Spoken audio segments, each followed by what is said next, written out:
In this video, a bit more Tuk driving action for you. We're here in Aberystwyth at a New Year's Day meet.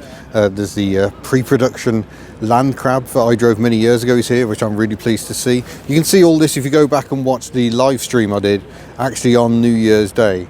You can see sort of more about all the cars that are here. Quite a lot have gone already. It's quite cold. Sensible people are going, and we're going to go too. So I thought I would cover the journey back to base, and we can put Tuk back in the unit once more. So Tuk is my little Invacar from 1972. She has an air-cooled flat twin engine at the back, CVT transmission, just so you're aware, and the controls look like this. It's the front rear selector, and that's braking, that's how you accelerate, and then you twist the handlebars to steer. So join me while we go for a very exciting drive. Right, just set the windows, fire up the engine, and smoothly she fires into life. This video not sponsored by the Golden Arches, they just happen to be right behind me. Oh, come on, that's why we call her Tuk. Try and get her warmed up a bit.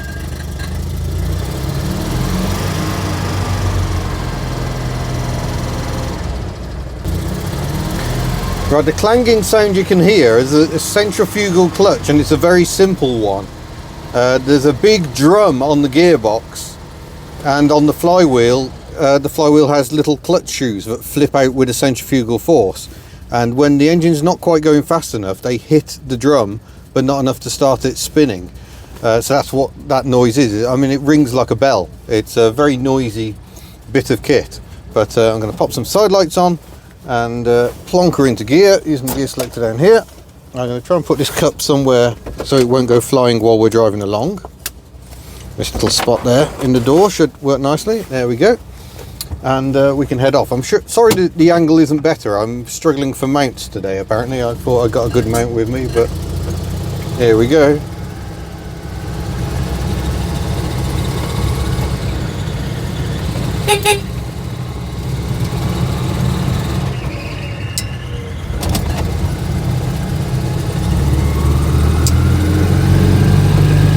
And we shall head off. It's about 20 miles back to base.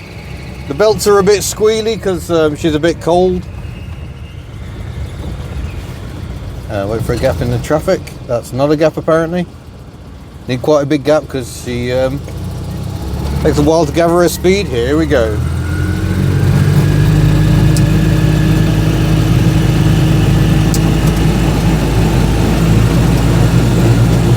So to drive, it's just twist and go, like a moped really.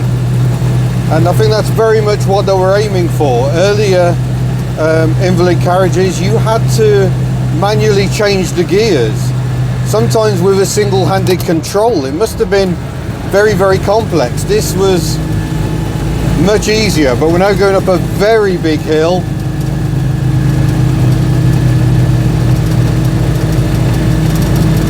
Fortunately, there's a lane for impatient Audis to get past.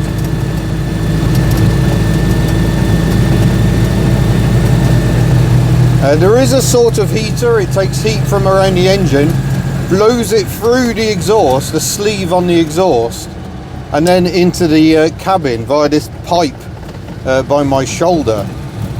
That pipe should be connected to another pipe which blows air down the windscreen, but it was so rubbish I just removed the pipe. So it just blows a bit of heat out here, and there's a separate outlet beneath my seat which achieves very little at all that's satisfactory. Hence wearing an actual dry robe today, which has kept me very warm while we've been standing around in the cold. Yeah, ideal for the 20-mile-an-hour limits around here. But Tuk the Invacar, the big thing for 2024 is we want to get her bodywork at least slightly improved.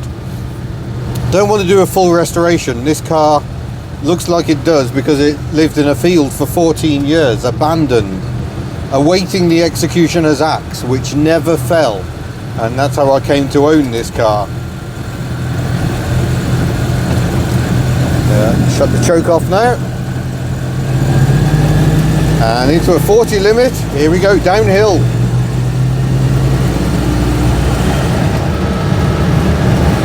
and that's us at 40 miles an hour. Going downhill, she's absolutely lovely, but you're always aware the crash protection is pretty much nil. These things made a huge difference to the people who had them back in the day. They were provided on the NHS. These days, thankfully, we have much better schemes in place where you get a proper car with actual safety standards and an ability to take people with you. This is a single seater, you can't take anyone with you, although I'm aware people often did back in the day. Oh, I'm really annoyed. I missed 33,333 miles. She's now on 33334. That probably happened as we climbed that really big hill. But as you can hear, it's monstrously loud in here. It is not a quiet vehicle in the slightest.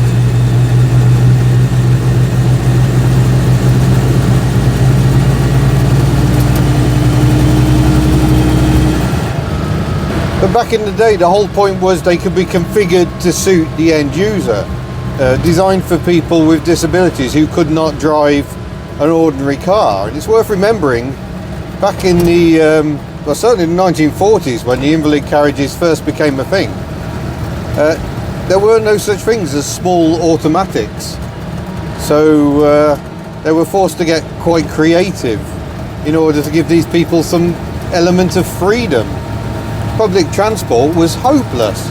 Really high floors, massive steps to get on board. So that wasn't an option either. Your travel options were very, very limited. And since buying this one, I've had stories of how relatives would take them to Spain and do extraordinary journeys in these things. Oh, but now we've got to go uphill. She doesn't like uphill.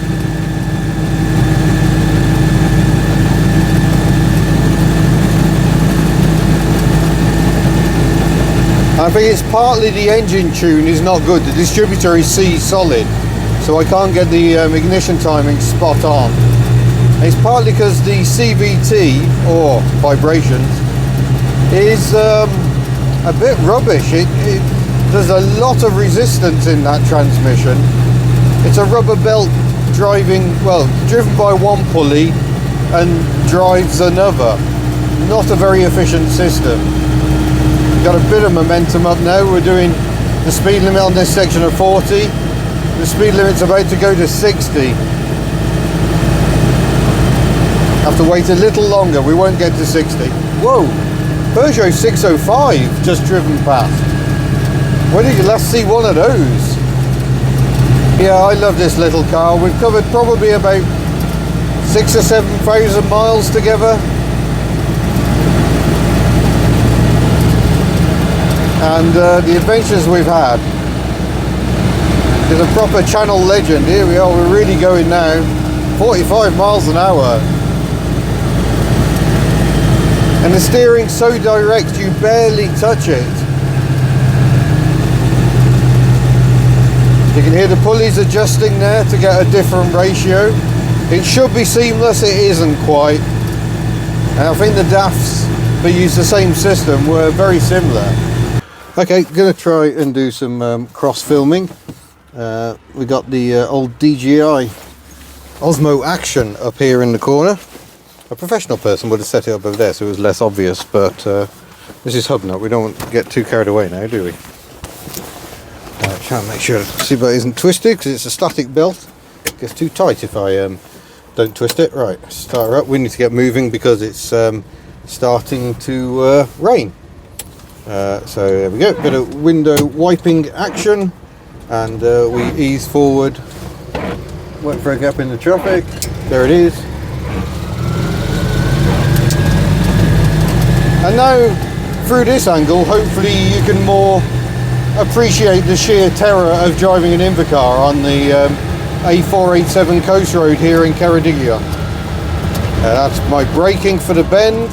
The transition from braking to steering is an interesting one, especially if you have to brake mid-bend. Terrifying.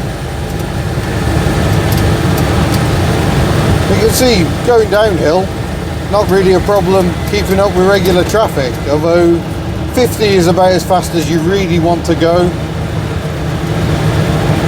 Actually, we'll go quite a lot faster. 70 miles an hour is the maximum we've ever achieved.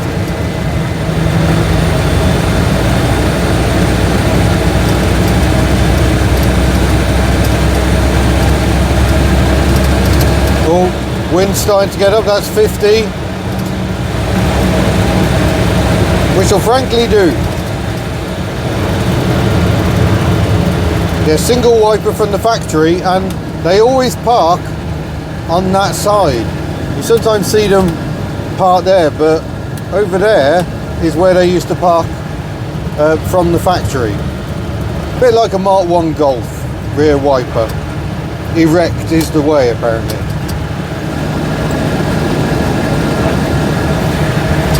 Yeah, the fact that the wiper switch is over there, not convenient, because this is my throttle hand. I can't really take this off.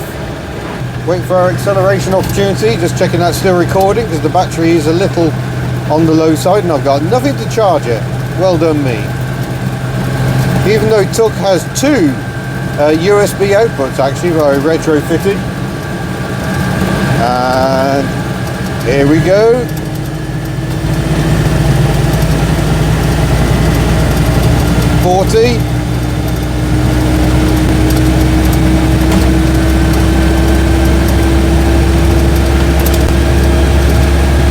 And that's 50, which is quite fast enough. Right, get ready to open her up.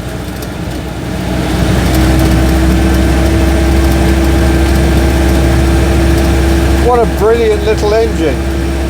Steyr-Puck air-cooled flat twin, 493cc.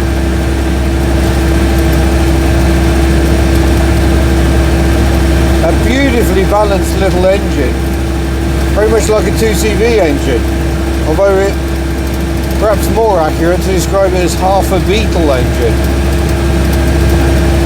Some of the architecture is very similar, right down to having an oil strainer in the sump, although it does also have a spin-on oil filter.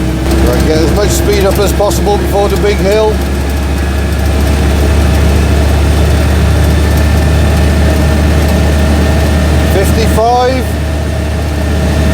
Whoa, whoa, oh, that was not fun.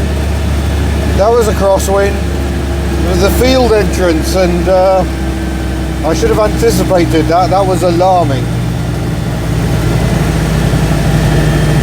Oh, come on, TUC. There's the downshift. It should be a bit more linear than that, but it isn't. Down to 30 miles an hour. That Dacia Sandero Access behind us with its black bumpers. Nice. Keeping a respectful distance.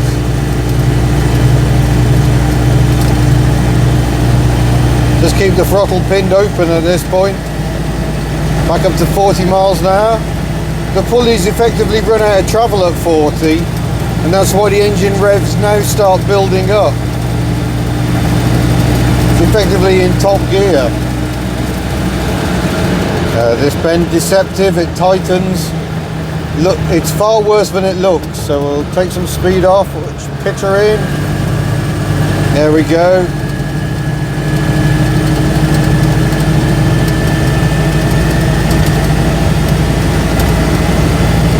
Oh, I love little TUC. So thank you very much for watching. See you soon. Dear Opichu, I'm busy driving.